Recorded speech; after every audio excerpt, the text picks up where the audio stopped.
Okay, while giving the Universe crew a well-deserved season break, by which I mean a few weeks worth, I'm gonna do something a little special this Christmas. A little prelude to my own fic, considering the fact that it's gonna be ending next year. I present to you Fall Starfleet prequel, Fall Starfleet, Heartwarming Days by me. Enjoy.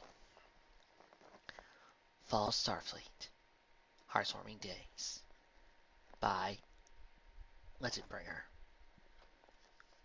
What a great screen name. He is truly awesome. You had me read this, you son of a... Shh! Just keep the dialogue going. Right. Chapter 1. We need a little Christmas.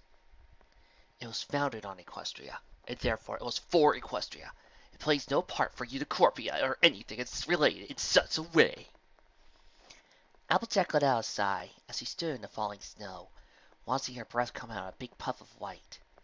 Looking around the quiet streets of Ponyville as the snow fell around her in small flakes, she felt an almost eerie calm around the town.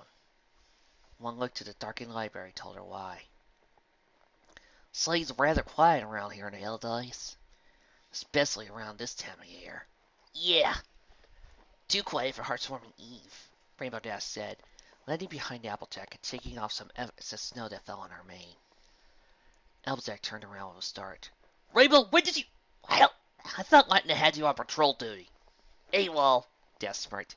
Spent every heartwarming around here ever since I came to Plainfield. And I'll be damned if I can't join my friends this year. Those of us that are still around, Applejack said with a frown. Straightening her hat, she began to walk around Dash, making her way to the street leading to her farm. Plankies at the drink, Flash house with ramen. Rarity is busy with Spad and Millie. I've got an important appointment to keep. Sorry, Rainbow Dash. Looks like you went AWOL for nothing. Damn it! Dash cursed, tightly kicking the snow. This blows, big time. Bad enough Grand Ron hates the idea of us celebrating heartwarming, and that when we try to decorate, it's like the entire planet hates us. But now we're all separated? It's not fair. I know, Applejack said, looking at the darkened town. It should be livelier.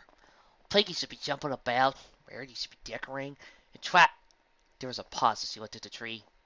I won't lie, Dash. Feels like ever since she died, she took a lot of what kept us together with her. We're sorry to separate. Hey, the last time we had a talk like this was when we had to help Peggy. Dash let out a sigh, looked up at the still starry sky. If there was only a way I could remind him that we are still all together, that we're still... Was he caught sight of a twinkle on one of the stars? I have an idea. Just keep an eye on the sky for me, okay? She'll fine, Applejack said, as she watched Rainbow Dash take off into the sky. With a sigh, she turned to walk down the road to her farm. It took a few minutes to reach her destination. One lone apple tree sitting on a hill. The snow covered the ground around the two trees, except for a small marker that had two roses laid on it. Applejack looked down at the marker. It was with a long look she read the name silently to herself. Pear Butter and Bright Mac, beloved parents, loved son and daughter, remembered forever. Hey, Paul, it's me, Applejack. I know it's a little weird seeing me this time of year, alone. I just need to talk to you both for a few moments. Just you and Molly. She sighed as she sat down and looked up to the stars. Lifting up her hand to examine it, Applejack began to talk. It's just that my life's been through so many changes lately. I needed someplace normal to talk for a bit. I turned into some sort of freaky thing. Starfleet keeps telling me that everything I believe in is wrong. Worst yet. Applejack snoring let out a breath. Worst yet? My family's falling apart. Picking up a clump of snow, she crushed it. Twilight died, and now we're just drifting away. I haven't seen my friends in such a long time. I'm almost afraid that sooner or later, I'll lose them forever. Almost makes me wish that something big like a war will hit us and bring us all back together. I just want something. Shine that shows us that we are still alone. Applejack chuckled. Guess it's like the song says. We need a little heartwarming right this very minute. It's not much, but it's something too. Explosion knocked Applejack out of her talk. Forced her to look to the sky. When she did, she saw a giant rainbow of light overhead. But instead of a circle, it was a giant rainbow starburst. Applejack smiled. Okay, nice rainbow. Real nice. Little did she know, 2 other ponies had seen the light of this day. Chapter 2, Winter Song. This is my winter song for you. Birdie had to step back from the passing by purple and green blur as it made 7 lap around her kitchen. Stepping carefully in her red and green dress, she had to stifle a chuckle as she watched Spike hard at work on the old facets of the kitchen. Okay, are the biscuits ready? No, good. That means I can handle the mashed potatoes and leave the time to cook the celery. Oh, maybe the tofu could... Spike, dear, you need to calm down, Meredith said, stifling a giggle as she watched Spike race from stove to cutting tool and back to table. You know, the weird part about all this is I based a little bit of this on myself. This is exactly how I act like in the kitchen. As Spike heard her, he did not show in his eyes as he ran to the bowl. Is the pudding any good? Oh, maybe I put too much cherry juice in it. Meredith sighed as he fixed the table, sighing to sell his food as it cooked and simmered in the warm kitchen. Spike, precious dears, you must simply stop this from running around. I'll tell you out before Mother, Father, and Sweetie Belle gets here. Sweets! Oh, did I remember the cookies? Spike said, racing to the oven. Still baking? Good. Now, where did I put the pineapples for the pig salad? Spike asked as he looked around, only to find it floating in front of him, followed by a purple aura held by his mere friend. Pig salad. One of those great things about Thanksgiving that you need. Cookie please? Meredith asked, looking into Spike's eyes with a warm smile. Kissing his nose, she set it down with the cottage cheese and pink yogurt. She then looked at Spike and winked. Now that I've got your attention, would you please calm down? I'm sorry, Rarity, Spike said with a sigh, rubbing the back of his head. It's just that, you know, this is our first Earthwarming as a couple, and I want to make a good impression. You've already won over my sister. Was she tough for the day we announced we were going out together? Rarity said. Yeah, but your parents... What if they don't like me? Well, they see me as some monster trying to steal you away or something, Spike said, looking away. He sighed. Oh, I just want to prove myself. Rarity could see the look in Spike's eyes that told her who he else was trying to impress. Simply laid her hands onto his shoulders. Spike, you risked your life for me. You fought nobly for your lady. You can't get more impressive than that. Trust me, you're going to wow my parents. Well, if you're... Spike was interrupted by a soft kiss from Rarity. My dear, certainly has been a lot of asperity these past few months. Tut tut! No more of that. Let's get prepared for our punch, and more of this. Rarity said, leaning in and kissing Spike once more. It's okay! They're just smidging! You can come in! Sleep Belle exclaimed from the kitchen door, looking back at her sister. She laid her head aside, said, You could have waited until we met before sucking lips! Rarity blushed, then looked at Sleep Belle with a frown. Sweetie Belle, that is rude. You do not intrude unannounced like that during private moments. Well, now, I wouldn't be so quick to complain there. I remember a certain little filly who used to step between me and your dad for kissing you because you thought I was going to drink his blood.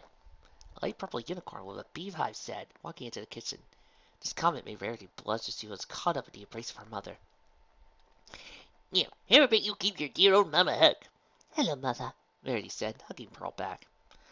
A slap on Spike's back surprised him. He turned around to face a tall unicorn with a bushy mustache. The white unicorn laughed as he took Spike's hand.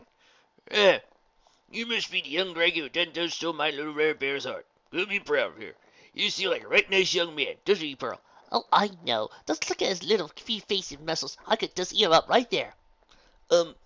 Thank you, Mr. and Mrs. Bell, Spike said. The unicorn gave Spike another slap on the back. Don't go around adding to Mr. or anything. Your boys, my football team, just called me Mag, but you can call me Magnum. Of course, when you marry my little Rarity, you can start calling me Pop. Sure thing, Magnum, Spike said. Pearl smiled as he made her horn glow. Now, you see, there's a perfect little gentle drink.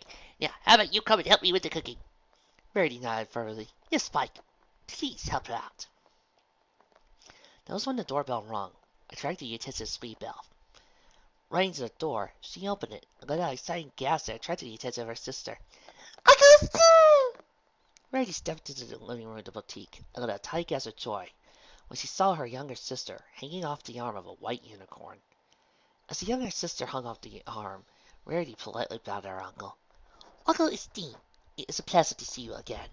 I am glad that you have made it here from the Royal Guard.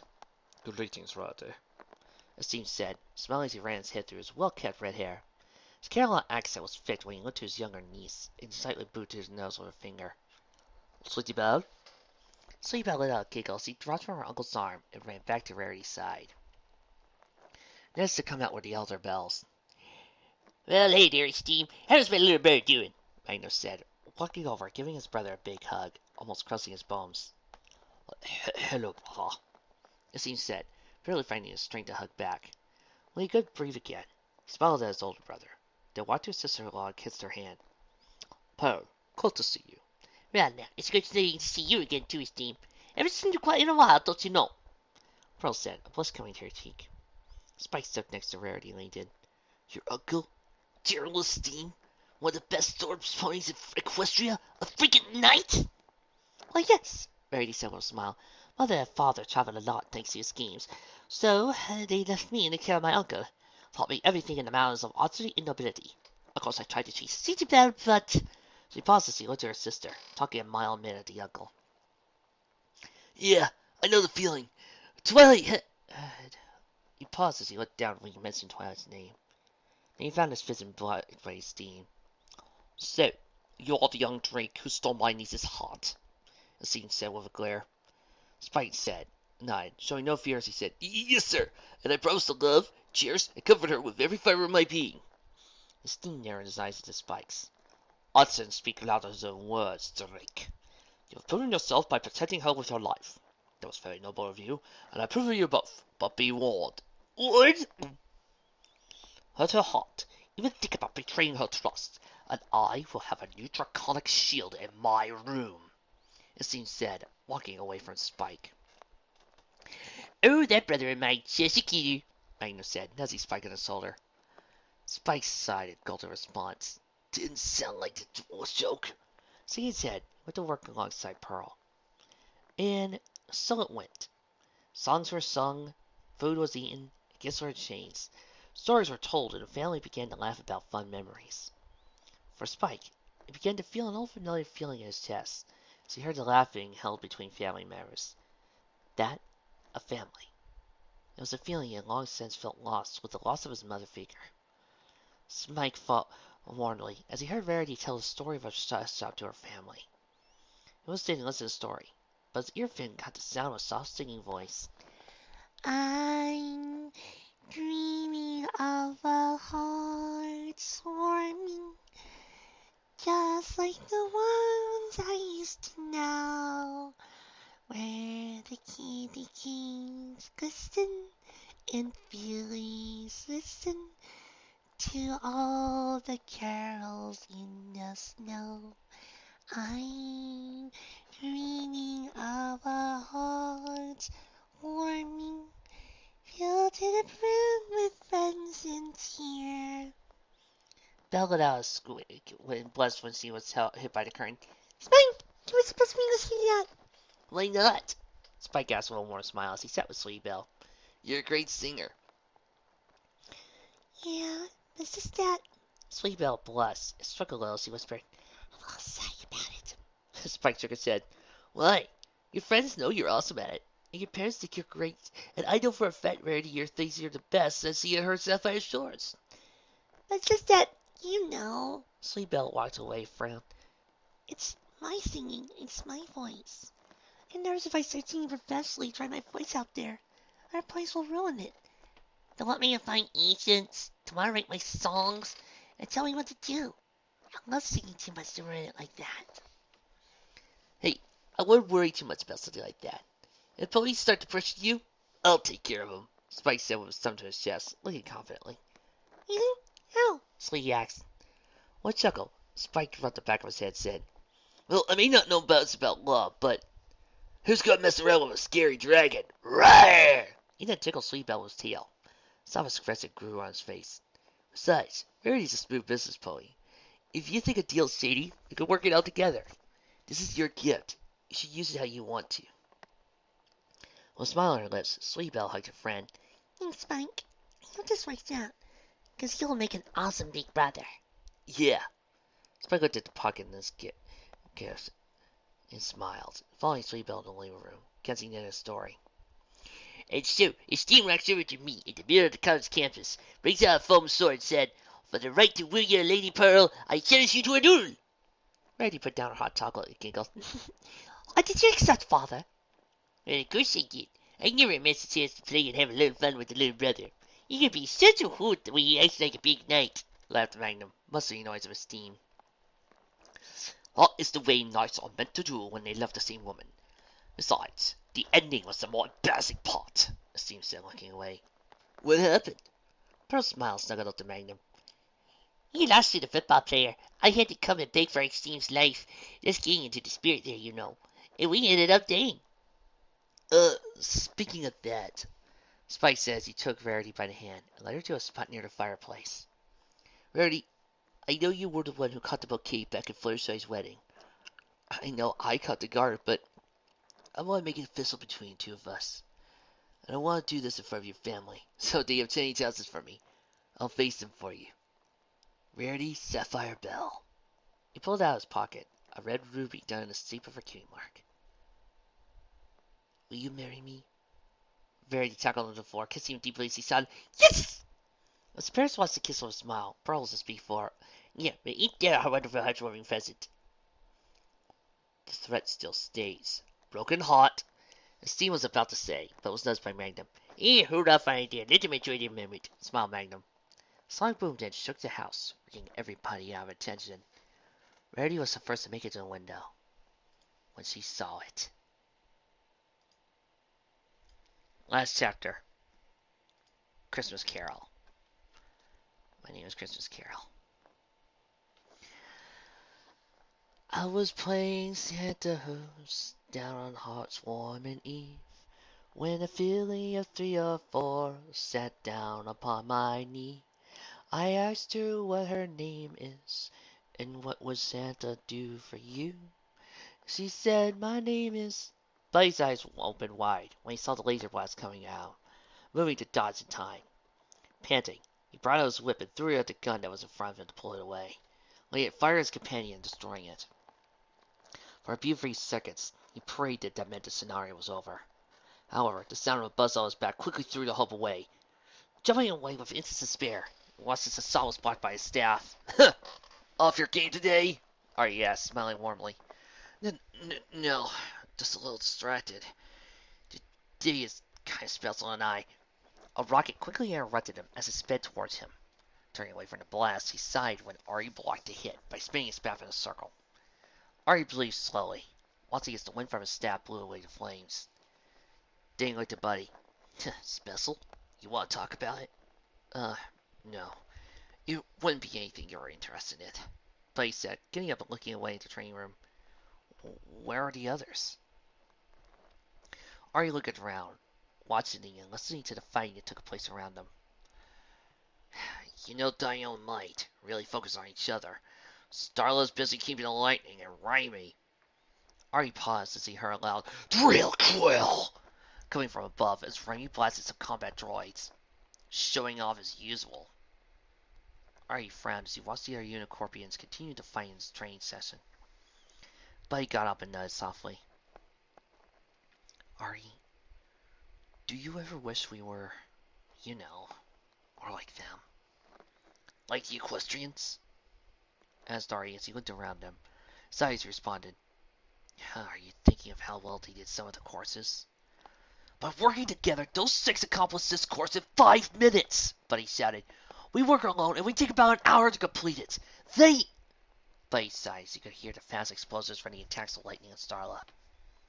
Just do it so differently than us.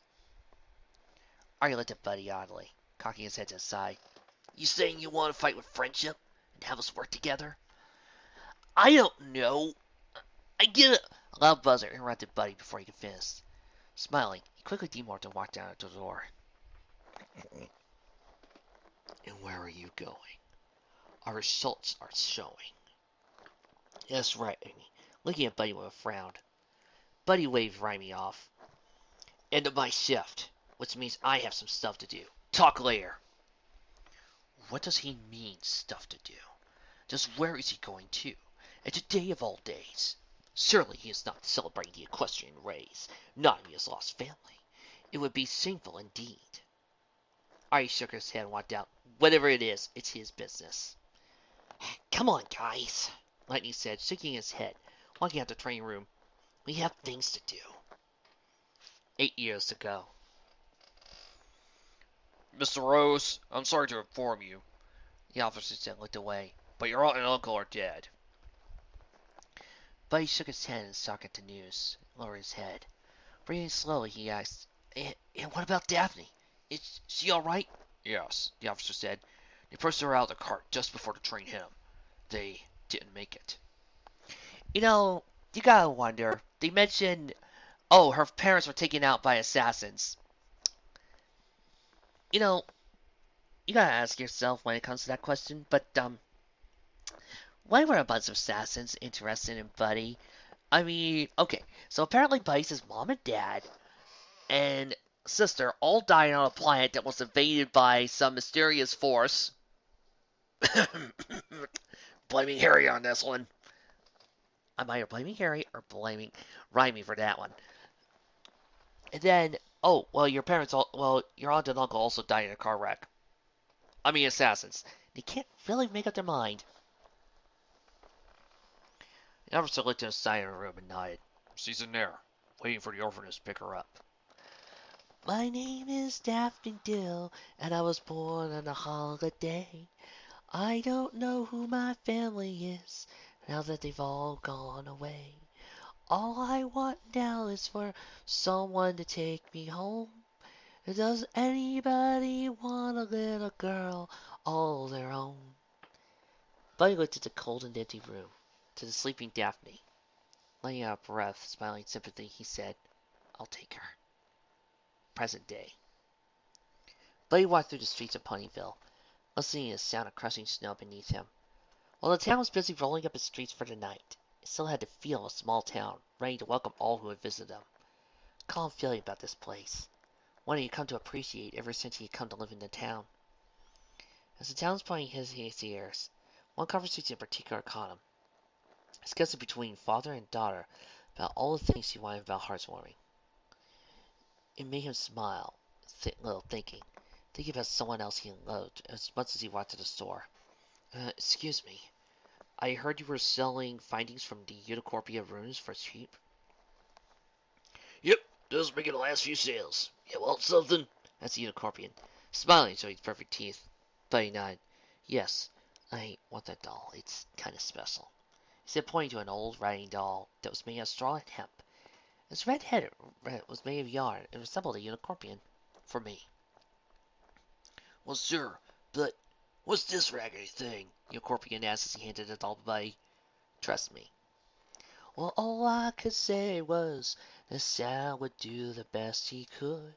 I sat her down and held her, and now remember to be real good. She seen I will, turned and waved goodbye. I was glad that she couldn't see old Santa cry. Gift, but... Daphne looked down and saw the box in her hand. But he knelt to his cousin and put a hand on his shoulder. Look, I know it's been tough without your parents. I miss your aunt too, but maybe we could still have a family here. But he smiled warmly as he looked at his little cousin. Opening her package, Daphne smiled as he looked at the doll. It's cute. Yeah, Starfleet doesn't pay much, but I hope. He was interrupted by a hug from the Daphne. You should really get into the Royal Guard. I heard they pay really well. Tearfully, they said, I love it, Buddy. Buddy decided to mention his real name and wanted to correct her. Instead, he just smiled and hugged her back. Early housewarming morning, I got up and called the phone and made arrangements with the local children's home. They would tell me that it would be alright who pick her up today. And now my little one no longer has to say. Present day. Happy heartwarming, Daphne, Buddy said, hanging the old doll to his little cousin. But I thought Grand Ruler always said. Buddy looked at her, thinking being hurt. Now, Daphne, who runs this house? Grand Ruler or your old man? You. Giggled Daphne, jumping up and wrapping her arms around his neck. Thank you, buddy. I wish you would call me father, just once. Buddy thought to himself, just as an explosion rang out across the land. Curious, Buddy carried his cousin to the window and smiled. The brightest rainbow of stars that they had ever seen floated out across the land, letting all who looked at it gaze in wonder. It was not just our three protagonists who saw the beautiful rainbow star. There were others. Some who were feeling miserable and lonely. Such as Pinkie Pie, sitting in the doctor's room as he was being evaluated. Looking out into the world, she smiled at the solidly spelling star expanding outwards. A white grin formed on her face as she looked out, seeing something that renewed the fires of hope in her heart. Thanks, Dashi. Or even Fluttershy, who sat in her hut being lectured by Raimi about the perils of heartwarming and why they shouldn't celebrate. She listened. She was too focused on the beautiful star that floated up from the center of town. A warm smile graced Fluttershy's lips. A young mother, alone with her two daughters and missing her husband. A musician who was afraid of losing her lover. A teacher who wanted to gain lost knowledge back. A carrot farmer who was afraid for her home. And a weather mare who wanted something better for her brother. These five also saw a beautiful rainbow, unaware that the coming year would bring a new world of adventure to their lives. Also unaware was the student of Luna, who was busy performing a show with a musician she despised. She saw the rainbow and smiled, knowing that soon she would be on the adventure of a lifetime. Also elsewhere, in Luna's secret getaway in the Whitetail Woods, she heard a knocking on the door. When the princess opened it, a rainbow star was unleashed, revealing a young mare with a purple coat and a gray mane. "Twilight?" Luna whispered as she looked in the mare's face. "I am sorry, princess, but I am not Twilight Sparkle. She is dead," the mare said, looking away. "My name is—" There was a brief pause in her voice before she said, "Shining Spark." "I see," Luna said, sitting back and looking at her. "What brings you to my hiding spot?" "I heard it on the grapevine. You were planning a rebellion," Spark said. "I want to help you." "Then I can't trust any pony with this," Luna said. "Perhaps you would like to be a training partner for my student, Trixie Luna Moon. If you like, you can even have a code name. Shining Magic or Bright Spark seems nice." "I think I might use a code name, once in a while, until I get to know the others," Spark said. "Good," Luna said, smiling. "Spark, I think this might be beginning of a wonderful adventure." You know, it'd be really selfish of me to review my own work. So I won't. Doodles!